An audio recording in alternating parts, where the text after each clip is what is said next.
Hi hello నమస్తే welcome to our channel Telugu రాజ్యం నేను మీరా మెగా ప్రిన్స్ వరుణ్ తేజ్ గారు నటించినటువంటి పాన్ ఇండియన్ మూవీ మట్కా ఈరోజు అయితే రిలీజ్ అయింది. సో ఈ సినిమాకి సంబంధించి ప్లస్లు ఏంటి మైనస్లు ఏంటి, అసలు సినిమా ఎలా ఉంది, బ్రేక్ ఏమైనా అవుతుందా, దీనికి సంబంధించి బోలెడని విశేషాలు సినీ మరియు రాజకీయ విశ్లేషకులు దాసరి విజ్ఞాన్ గారు అడిగి తెలుసుకుందాం. నమస్తే అన్న. నమస్తే. చూసారా చిత్రం, ఎలా అనిపించింది మీకు? బేసికలీ నాకు ఫస్ట్ ఒక చిన్న నెగిటివ్ చెప్తా, తర్వాత సినిమా రివ్యూలోకి వెళ్దాం. ఎప్పుడైనా సరే గంజాయి శంకర్, గుడుంబా శంకర్, మట్కా వాసు ఇట్లాంటివి టైటిల్స్ పెట్టి తీస్తే అదేంటంటే సమాజాన్ని చెడగొట్టే సినిమాలే తప్ప బేసికలీ ఉద్ధరించే సినిమాలు అయితే కావు. సరే పోనీ టైటిల్స్ వల్ల ఎవరైనా నెగిటివ్ అయినా పాజిటివ్ అయినా వాట్ ఎవర్, కథలో ఏమైనా జనాలని ఉత్తేజపరిచేటివి ఏమైనా ఉన్నాయా, సందేశాత్మకమైన సన్నివేశాలు ఏమైనా ఉన్నాయా అనేవి చూసుకుందాం ప్రజెంట్ ఈ సినిమాకి. నేనైతే ఈ మట్కా అనే ఒక జూదాన్ని ఒక తరం మర్చిపోయిన తర్వాత మళ్ళీ తెర మీదకి తీసుకొచ్చి కొత్త తరానికి పరిచయం చేయడాన్ని నేను యాక్సెప్ట్ చేయను. అంటే ఇప్పుడు ఆ సినిమా చూసిన వాళ్ళు ఏంటంటే కెజినో ఆడేవాళ్ళు, ఆన్లైన్ బెట్టింగ్ ఆడేవాళ్ళు, ఆ జూదానికి అలవాటు పడ్డవాళ్ళు, దీని మీద కూడా ఒక రాయే వచ్చి కదా ఇదేంటో చూద్దామని కూడా అనిపిస్తుంది. తప్పది, అనిపించకూడదు. సోగ్గాడి పెళ్ళం సినిమా చూస్తే పేకాట జోలికి ఎవడాడు, అక్కడ దానివల్ల జరిగే నష్టాలు చూపిస్తారు. ఇక్కడ నువ్వు ఎంచుకుంది ఏంటి, రతన్ కేత్రి బయోపిక్. ఆయన ఏం చేశాడు, ఒక సాధారణ వ్యక్తి పాకిస్తాన్ నుంచి ముంబై వచ్చి వలస కూలీలాగా వచ్చి అక్కడ ఇక్కడ చేరి తర్వాత ఏదో వచ్చిన ఆ రోజు 100-200 రూపాయలని మట్కా జూదంలో పెట్టి జాక్పాట్ కొట్టి అరే భలే ఉందని మళ్ళీ వేస్తే మళ్ళీ విన్ను, మళ్ళీ వేస్తే మళ్ళీ విన్ను, అలా అలా అలా ఎదిగాడు. ప్రభుత్వానికి ఒక సవాల్ విసిరాడు. ఏమని తెలుసా, అప్పట్లో మట్కా జూదాన్ని కనుక మీరు లీగలైజ్ చేస్తే మీ దేశానికి ఉన్న అప్పులన్నీ తీరుస్తా ఖబర్దార్ అన్నాడు. ఇది ఎలా ఉందంటే సింపుల్గా ఒలింపిక్స్లో కానీ పేకాట గేమ్ ఉంటే ఇండియాకి నేను ఎన్ని మెడల్స్ తెస్తానో తెలుసా అంటే ఎలా ఉంటుంది, అంత చండాలమైనటువంటి స్టేట్మెంట్ ఇచ్చినటువంటి ఒకటి బయోపిక్ ఇది. నువ్వు అలాంటి బయోపిక్లు, దొంగల బయోపిక్లు కూడా తీయొచ్చు, టైగర్ నాగేశ్వరరావు లాంటి వాళ్ళది. బట్ ఆ సినిమా చూపించిన విధానం ఏంటి, అతన్ని పాజిటివ్గా చూపించారు. ఎందుకు అంటే తను నెగిటివ్గానే చూపించి సినిమా ఎండ్ చేస్తే ఇంకొకటి దొంగగా తయారవుతాడని సినిమా వాళ్ళ మేకర్స్ ఆ లిబర్టీ తీసుకొని, సమాజం మనం సినిమా వల్ల చెడిపోవద్దు అని చెప్పేసి లిబర్టీ తీసుకొని తన బయోపిక్ని మార్చారు. ఒక దొంగని హీరోగా చూపెడితే వాడు కూడా దొంగతనాలు చేసి హీరోగానే ఎలివేట్ అవుతాడని ఎందుకు అనుకోరు? చిచి అట్లా అనుకోరు, అలా అనుకోరు. సినిమా వేరు, ఇది ఈ తీసిన విధానం. అంటే పోకిరిలో మహేష్ బాబు ఉంటే నేను పోకిరి అవ్వాలని ఎందుకు అనుకోరు అన్నట్టు ఉంది ఇది. అలాగా ఈ బయోపిక్స్ వల్ల అంటే మనిషి ఎదుగుదలని మనం చూపించినప్పుడు అతని పతనాన్ని కూడా చూపించి ఇలా ఎదిగితే ఇలా అవుతారు అని చెబితే నీతి.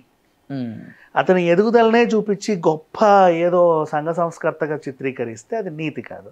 పైగా ఇప్పుడు దొంగతనం ఎలాగూ తప్పే, ఏ దొంగ అయినా దొరుకుతాడు, ఏ దొంగ అయినా వెళ్ళాల్సిన జైలుకే. ఇది సమాజానికి ఆల్రెడీ పడింది. ఓ దొంగ కథ నువ్వు చెప్పిన దొంగ అనే టైటిల్ పెట్టినా, అడవి దొంగ, ఆ దొంగ, ఈ దొంగ అని పెట్టినా సరే దొంగ జైలుకి వెళ్తాడనే అందరికీ తెలుసు.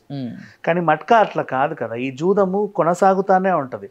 నువ్వు ఆన్లైన్లో బంద్ చేస్తే ఆఫ్లైన్లో ఆడతారు. ఇదేంటి మన టెలిగ్రామ్లో ఆడే వాళ్ళు ఉన్నారు ఇప్పుడు, మొన్న బెట్టింగ్లు గిట్టింగ్లు ఇవన్నీ ఈ కొనసాగుతానే ఉన్నాయి.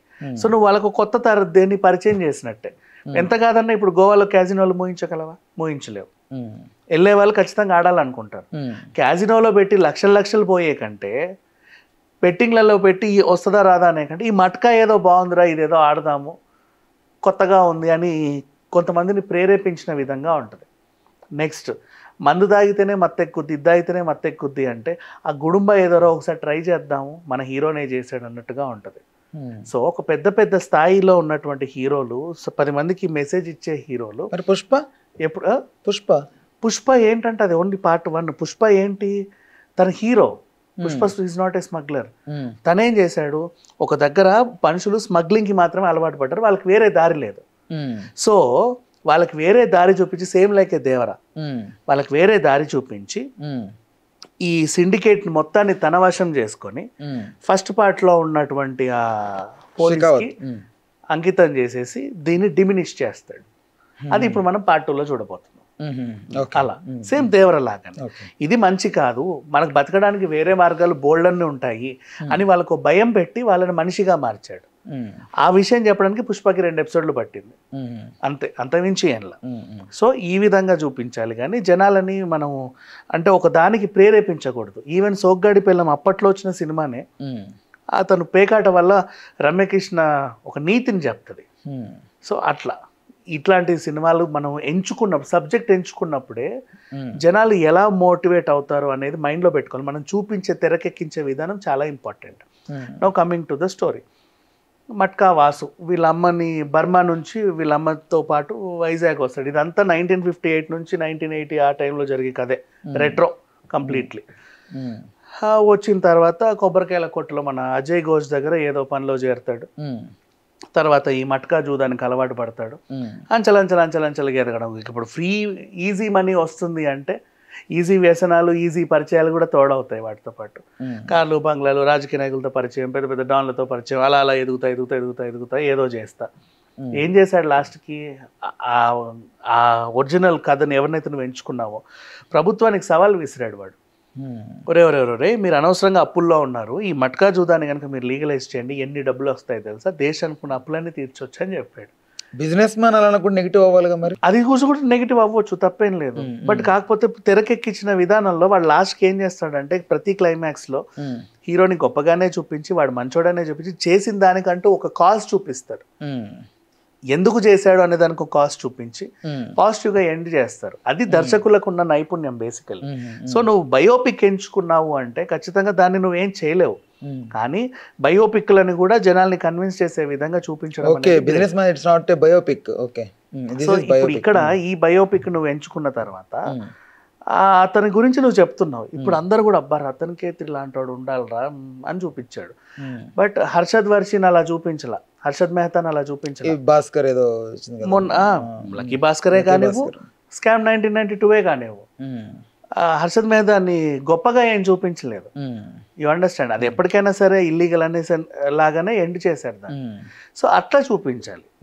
నవ్వు మట్కా గురించి కథ వీళ్ళు ఎంచుకున్న కథ పర్లేదు అంటే ఒక నవల్ని ఎంచుకున్నాడు, సినిమా తీయాలనుకున్నాడు, బాగానే తీశాడు. నటీనటులు బాగానే చేశారు. కాకపోతే జస్ట్ మిగతా నటీనటులు లైక్ నోరా ఫతేహి బాగా చేసింది, మన సలోని ఉంది, మర్యాద రావణ సలోని, నవీన్ చంద్ర అండ్ అలాగే ఆయన ఎవరు సత్యం రాజేష్, వీళ్ళందరూ కూడా వాళ్ళ పాత్రల పని మీద బాగానే చేశారు. అండ్ హీరోయిన్ మీనాక్షి గురించి సపరేట్గా మాట్లాడుకోవాలి. మీనాక్షికి అనుకున్న రోల్స్ పడట్లా. ఒక రోల్ పడితే ఇంకో తాప్సీని చూస్తారు మీరు టాలీవుడ్లో. ఆమెకు అంత ఇది ఉంది. నెక్స్ట్ ఇక హీరో గురించి మాట్లాడుకుంటే పెద్దగా ఏం అనిపించలేదు. ఎందుకంటే ఇప్పుడు గెటప్స్ అందరికీ అబ్బవు, మనం వేస్తాం కానీ కమల్ హాసన్ లాంటి వాళ్ళు, లేకపోతే మన సూర్య లాంటి వాళ్ళు, విక్రమ్ లాంటి వాళ్ళ గెటప్లు వేస్తే మనం అందులో లీనం అయిపోతాం. అంతెందుకు విక్రమ్ ఒళ్ళంతా బొడిపలు వేసుకొని ఉన్నా ఇట్లున్నా మనం లీనం అవ్వాలా? ఐ సినిమాలో ఉంటుంది, కొంతమందికి అబ్బుతాయి. అంతెందుకు టీవీలో గెటప్ సీన్ ఉన్నాడు, ఆ అబ్బాయికి ఎన్ని గెటప్లు వేసినా భలే ఉంటాయి, బాగా మేనేజ్ చేస్తాడు. మన రాఘవ గారు, రాకెట్ రాఘవ గారు ఎన్ని గెటప్లు వేసినా ముద్దుగా అనిపిస్తుంది, భలే ఉంటాయి. బట్ కొంతమందికి అన్ని గెటప్లు ఉన్నాయి, అబ్బవు. ఈ అబ్బాయికి ఎందుకు అబ్బల? గద్దలకొండ గణేష్ అప్పుడే ఈ గెటప్ కొంచెం సినిమా బాగున్నప్పటికీ డైరెక్టర్ వల్ల ఏదో ఆడిందిలే కానీ అతని గెటప్ కొంచెం అనిపించింది జనాలకి. ఇప్పుడు ఈయన ఒకేసారి 20 గెటప్లు వేసి చూపించేసరికి అమ్మో భయం వేస్తుంది. అండ్ నెక్స్ట్ ఆయన యాక్టింగ్ పరంగా ఇంకొంచెం ఇంప్రూవ్ అయితే బెటర్ అనిపించింది. నా మ్యూజిక్ జీవి ప్రకాష్ హ్యాట్రిక్, ఇంకా మొన్నే 2 సినిమాలు, లాస్ట్ వారం, ఈ వారం ఇంకో సినిమా. అసలు ఇట్లా దొరకడం అదృష్టం. నిర్మాణ విలువలు కూడా బాగున్నాయి, ఎందుకంటే వాళ్ళు ఒక కథని నమ్మి సినిమా తీశారు. దర్శకుడు కూడా బాగానే తీశాడు, బాగా తీయలేదు అన్నట్లా, పర్ఫెక్ట్ గా తీశాడు, దించాడు అలా.